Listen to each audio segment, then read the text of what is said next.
last week, sir, you've probably done like 12 videos or something like that. Probably You've done quite a lot. Hello and welcome to this short video, part one, sociology of urban crime, the ecology of crime, the physical environment in which crime takes place, places, locations, and crime.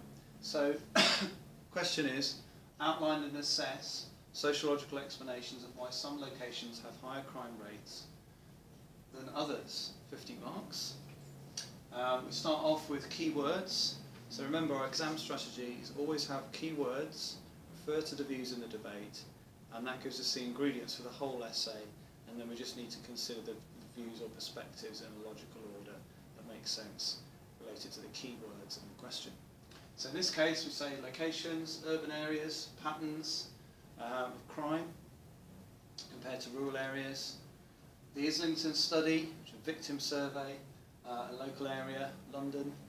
28% of houses affected by crime over the last 12 months at that time. Urban areas, geographical, ecological issues, who commits crime, and what types of crime in inner city areas.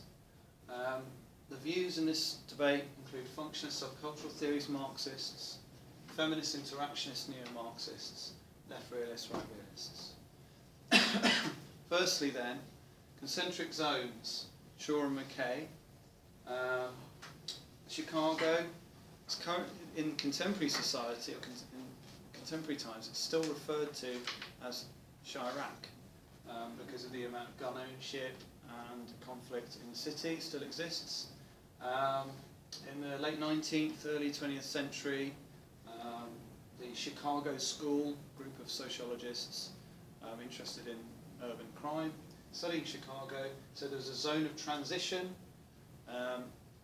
where there's a great deal of social disorganisation.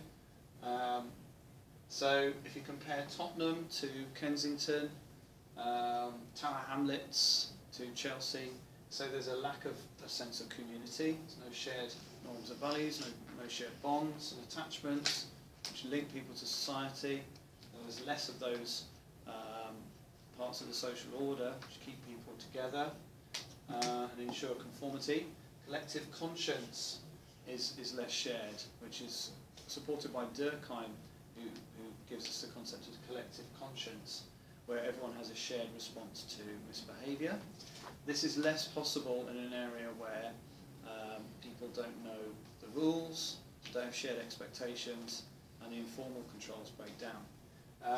Supported by functionalists, talk about anomie, a sense of normlessness, so there's confusion and isolation from norms and values. People aren't integrated into a shared set of values in city areas. Functionalists focus on culture.